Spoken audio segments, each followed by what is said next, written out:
Mummy mummy aunty Chhath पूजा की टोकरियाँ बेच रही है, आंटी से छठ पूजा की टोकरी खरीद लो ना। गुड़िया बेटा, अभी छठ पूजा का सामान खरीदने के लिए ज्यादा पैसे नहीं है, तुम्हें कपड़े भी तो दिलवाने हैं ना। वैसे आशा भाभी इस बार छठ पूजा का सामान कितना जल्दी मिलने लग गया। वैसे इस बार बाजार भी तो कितनी दूरी में लगा रखा है। अगर हमारे पास थोड़ी पैसे ज्यादा होते तो हम छठ पूजा का सामान अभी से खरीद कर लेते, पर इतने पैसे भी तो नहीं है हमारे पास। एक बार चलकर टोकरियों का रेट पूछकर पता कर लेते कितने की बिक रही हैं। पर जब हमारे पास टोकरी खरीदने के लिए पैसे नहीं तो रेट पूछ के करके करेंगे ही क्या। मगर दाम पूछने की थोड़ी ना पैसे लगते हैं। पांचों आकर छठ पूजा की टोकरी देखने लगती हैं।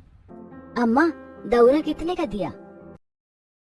ये बड़ी वाली टोकरी तो 250 की है और ये छोटी वाली 100 रुपए की। छोटी वाली टोकरी में तो मुश्किल से थोड़े ही फल आ पाएंगे और ये बड़ी वाली टोकरी भी 250 रुपए के हिसाब से काफी ज्यादा महंगी। बांस की टोकरी इतनी ज्यादा महंगी थोड़ी बिकती है, और वैसे भी एक बार छठ करने के बाद साल भर तक ये टोकरी रखी रह जाती है। 60 रुपए में हमने बच्चों के कपड़े भी खरीद लिए और खीर मिठाइयाँ भी ले ली। लेकिन बहू, लक्ष्मी गणेश जी की मूर्ति और दिए कहाँ हैं? माँ जी, हमने मूर्ति और दिए नहीं खरीदे। जब हमें दिए मूर्ति खुद बनाना आता है तो फालतू में पैसे क्यों लगाना। 1000 रुपए रहेगा तो छठ में काम आएगा। इसे कहते हैं सुकुशल गृहिणी। मेरी 5 जुगाड़ू बहुएं जहाँ जरूरत हो वहीं पैसे लगाती हैं। मेरी तरफ से तुमको तुम्हारे 5 बहू को हैप्पी दिवाली। हैप्पी दिवाली आपको भी। मालिनी बहन बैठो, बहुएं पकवान बना रही है, खा कर जाना। अरे पकवान तो मेरी बहू ने भी बना रखे हैं, मगर मुझे तो तुम्हारी 5 बहू के हाथ का छठ का प्रसाद पसंद है। खास करके आशा बहू के हाथों का खस्ता ठेकुआ खाने में क्या स्वाद लगता है। मालिनी आंटी जी, आप चिंता मत कीजिए, हर साल की तरह इस बार भी थाली भर का ठेकुआ प्रसाद जाएगा। इस बार तो मैं और मेरी बहू भी आप लोगों के साथ छठ घाट पर चलेंगी। ये लोग छठ का सामान खरीद कर ला रहे हैं, पता नहीं हमारे पति हमें कब पैसे भेजेंगे छठ व्रत करने के लिए। मुझे नहीं लगता कि हमारे पति लोग छठ पूजा करने के लिए इस साल पैसे भेजने वाले। अब हम 5 बहू को ही कोई जुगाड़ लगाना पड़ेगा। फिलहाल तो लकड़ी लेने जंगल चलते हैं। चूल्हा जलाने के लिए लकड़ी खत्म है। ईंधन जुटाने के लिए पांचों कुछ देर में जंगल आ गई, जहाँ काफी घने घने पेड़ लगे थे। ठंडी ठंडी हवा चल रही थी, ठंड के शुरू होने का पैगाम दे रही थी। ये सारे के सारे पत्ते तो ओस से गीले हैं। चूल्हा जलाने के लिए हमें सूखे पत्ते चाहिए। जंतु से डर रहे हैं और ये बेचारे हमसे खौफ खा रहे हैं। तभी एकदम से आशा के पैर के आगे एक पका हुआ शरीफा कहीं से गिरा। अरे ये तो शरीफा है, देखो ना कितने बढ़िया तरीके से पका हुआ है और कितनी मिठास भरी खुशबू आ रही है। लेकिन इस घने जंगल में ये फलों की वनस्पति आई कहाँ से? तभी गौरी ऊपर देखती है, जो कि काफी बड़ा सा शरीफा का पेड़ था और काफी सारी गिलहरी डाल पर बैठकर शरीफा काट काट कर गिरा रही थी। बड़ी मंजली छोटी जेठानी जी, देखिए इस पेड़ से ऊपर से तो कितने सारे पके पके से शरीफा फल लग रहे हैं। हाँ, और शरीफा फल तो हमारे छठ पूजा में भी चढ़ावा है, इसे तोड़ लेते हैं। रजनी ने हाथ से पेड़ की डाली लचक कर सारे के सारे शरीफा फल तोड़कर टोकरी में रख लिया। तब गौरी ने कहा, जेठानी जी, जब जंगल के इतने घने हिस्से में एक फल का पेड़ हो सकता है तो हो सकता है कि थोड़े और फल मिल जाएं तो हमारे छठ के फलों का जुगाड़ बिना खरीदे ही हो जाए। गौरी की बात पर तो गुच्छों में नारियल और केले लगे हुए हैं। इससे तो हमारा छठ का त्योहार भी मन जाएगा और हम थोड़े फलों को बेचकर पैसे भी कमा लेंगे। मगर ये नारियल केले तो सबसे ऊंची वाली टहनी पर लगे, इसे तोड़ेंगे कैसे? बबीता फलों को तोड़ने के लिए इधर उधर देखने लगी और उसको बहुत ही दूरी में बांस का झमाट सा पेड़ दिखा, जिसमें ऊंचे ऊंचे बांस उग रखे थे। उसने उसमें से एक डंडे को तोड़ा और टहनी को छाल छील कर बांस के ऊपर वाले छोर पर बांध कर औजार बना दिया। बन गया फल तोड़ने का जुगाड़ औजार। बबीता ने उस औजार को लफा कर पेड़ पर लगे सारे नारियल केले तोड़ लिए। तब तक बाकी तीनों बहुएं पान के पत्ते और खजूर के पत्ते काट कर ले आई। देखो, हमें जंगल के दूसरे भाग में पान के पत्ते मिले। छठ पूजा में पान का पत्ता भी तो लगता है, इसीलिए हमने धक्का भर के तोड़ लिए। जेठानी जी, वैसे भी छठ पूजा में तो एक पान का पत्ता 10 रुपए का मिलता है। पान के पत्ते बेचकर थोड़े पैसे जमा हो जाएंगे तो पकवान का सामान भी ला सकेंगे। मगर गौरी जेठानी जी, आपने खजूर के पत्ते किस लिए उजाड़ दिए? अरे, मैंने ये खजूर के पत्ते झाड़ू बनाने के लिए लिया है। छठ पूजा में घर की सफाई खजूर वाले झाड़ू से करी जाती है।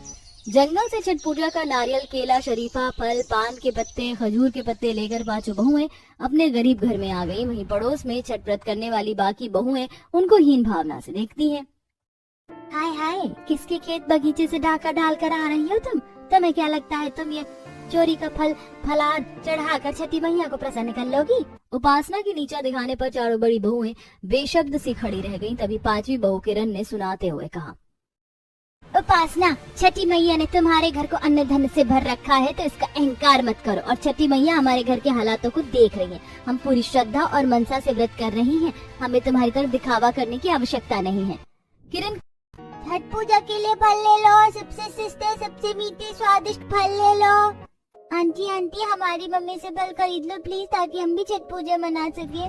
छोटी सी मुनिया की आंखों में छठ पूजा होने की आस लगी देख उस महिला को मोह आ गया। नीरज, देखो ना, ये पांचों कितनी ताजा फल बेच रही है। छठ पूजा के लिए यहीं से फल ले लेते हैं। आकृति, मैं तुम्हें बोलने ही वाला था कि यहीं से फल खरीद लो। वैसे भी ठेले वालों के फल बिल्कुल गले गले से हैं। आंटी अंकल, आप हमारी मम्मी से ही फल खरीदोगे ना? नीरज ने नम आंखों से मुनिया को दुलराते हुए कहा। हाँ बेटा, तुम टेंशन मत लो, हम तुम्हारी मम्मी से सारे के सारे फ्रूट खरीद लेंगे। ये सुनकर गरीब बहुओं के चारों बच्चों की आंखें चमक उठी। सच्ची मुच्ची अंकल, आप सारे फल खरीदोगे? बहन जी, ये 3000 रुपए रखिए और सारे फल दे दीजिए। अरे भाई साहब, 2000 ठीक है, आप हमें ज्यादा पैसे दे रहे हैं। रख लो बहन, अब अच्छे से छठ कर लेना। मम्मी, अब तो तुम छठ पूजा में पकवान भी बनाओगी ना? हाँ बेटा, जरूर बनाऊंगी। छठ का सारा सामान, छठी मैया के दया से फल नारियल बेचकर हमने 3000 रुपए कमा लिया। चलिए अब चलकर छठ पूजा का सब चीज खरीद लेते हैं, बाकी की तैयारी करनी है। लेकिन अभी तो छठ पर्व में 4-5 दिन है, क्यों ना इन पैसों से हम छठ की खाजा ठेकुआ बनाकर बेचे, क्योंकि आजकल ज्यादातर छठ व्रत करने वाले लोग चूल्हे पर प्रसाद नहीं बनाते बल्कि खरीद कर चढ़ाते हैं। और हलवाई तो इन दिनों में ठेकुआ खाजा मिठाई बहुत ही महंगे दाम में बेचकर मुनाफा कमाते हैं। अगर हम उनसे थोड़े सस्ते में बनाकर बेचेंगे तो लोग खरीदेंगे। और ठेकुआ खाजा के अलावा हम बांस की टोकरी सूप बनाकर भी बेचेंगे। जंगल में बहुत सारे बांस के पेड़ हैं और हमें तो टोकरी बनाने भी आती है। पांचों ने अगले 2 से पांचों इतनी जल्दी फल नारियल बेचकर आ भी गई, पर ये इतना सारा शक्कर मैदा किस लिए खरीद कर लाई हो? माँ जी, ये शक्कर मैदा हम खाजा मिठाई बनाने के लिए खरीद कर लाई हैं। छठ पूजा में ये व्यंजन बाजार में काफी ज्यादा बिकते हैं, इसीलिए थोड़े और पैसों का जुगाड़ हो जाएगा तो हम पांचों बहू छठ पूजा की अलग अलग टोकरी बनाकर छठ पूजा कर पाएंगे। छठी मैया तुम पांचों की मनसा को सफल करें। बाकी खाजा मिठाई तो मुझको भी बनाने आता है, मैं भी तुम सबका साथ बंटवा दूंगी। वैसे कल नहाई खाई करने के लिए तुम कच्चा चावल और लौकी लेकर आई हो। माँ जी, डिब्बे में मुट्ठी भर कच्चा चावल लगा हुआ है, उतने में हम खाने लायक भात बन जाएगा। बाकी हमने लौकी तो ली ही नहीं, बिना लौकी के कैसे सब्जी बनाएंगे? और अब तो बाजार भी लगभग उठ गया होगा। मम्मी, ताई जी, चाची, आप लोगों ने हमारी झोपड़ी के छत पर भी तो कितनी सब्जियों की खेती कर रखी है, उसी में से सब्जी तोड़कर बना लेना, पैसे भी बच जाएंगे। मुनिया की आइडिया देने पर गौरी के जुगाड़ू दिमाग की बत्ती जल उठती है। मैं तो भूल ही गई थी कि हम पांचों बहुओं ने छत पर भी तो बेल वाली सब्जियों की खेती उगा रखी है। अभी 1 हफ्ते पहले ही मैंने लौकी के बेल में छोटे छोटे सब्जी के फूल पकड़ते देखा था। मंजली बहू, फिर तो अभी तक लौकी फर गई होगी। अभी तो रात हो रही है, सुबह देख लेना, एक बड़ी लौकी भी निकल जाएगी तो तुम पांचों के नहाए खाए की सब्जी का जुगाड़ हो जाएगा। थोड़ी देर में सब खाना खाकर जल्दी सो गई। अगली सुबह नहाए खाए के लिए पांचों जुगाड़ बहू तड़के सुबह जाग गई और किरण लकड़ी की सीढ़ी झोपड़ी की छप्पर पर लगाकर ऊपर चढ़ती है, जहाँ खूब सारी कच्ची कच्ची ताजी ताजी लौकी उगी हुई थी। क्या बात है, इस बार तो हमारे छप्पर पर हर साल से भी ज्यादा लौकी निकली है और कितनी बड़ी बड़ी लौकी हुई है। छठी मैया की महिमा अपरंपार है। किरण सारी हुए नहाने के लिए नदी पर आकर नहाती है। ये नदी का पानी अभी से बर्फ जितना ठंडा लग रहा है। पता नहीं छठ पूजा वाले दिन कितनी देर ठंडे पानी में कैसे खड़े होंगे। तभी नदी में नहाते नहाते एकदम से किरण के पैरों में कुछ जड़ सा फंसता है।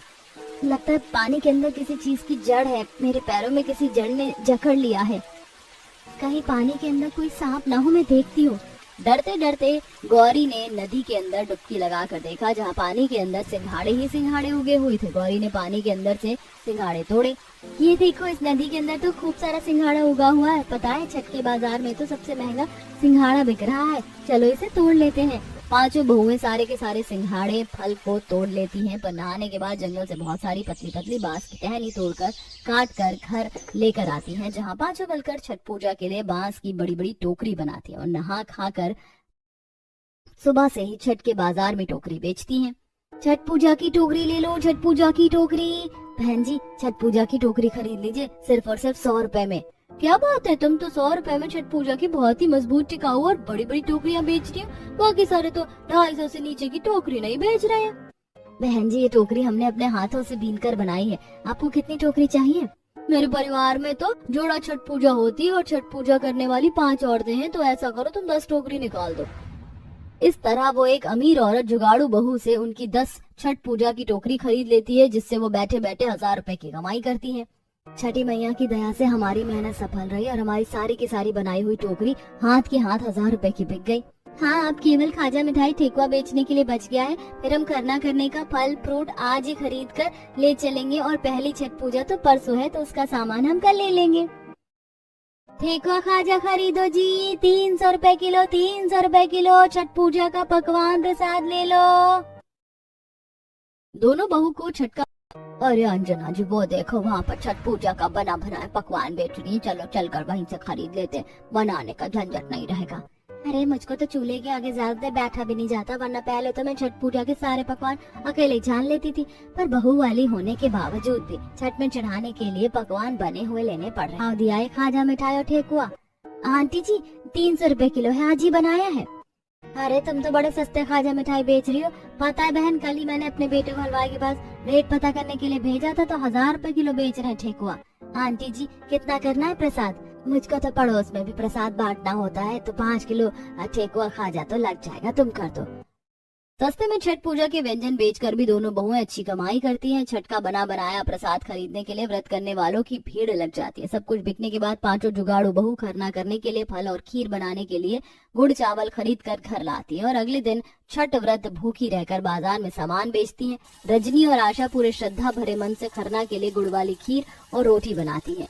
किरण, गौरी, बबीता, खरना का प्रसाद तैयार हो गया, तुम जल्दी से आंगन लीप लो, क्योंकि खरना हम यहीं पर करेंगे।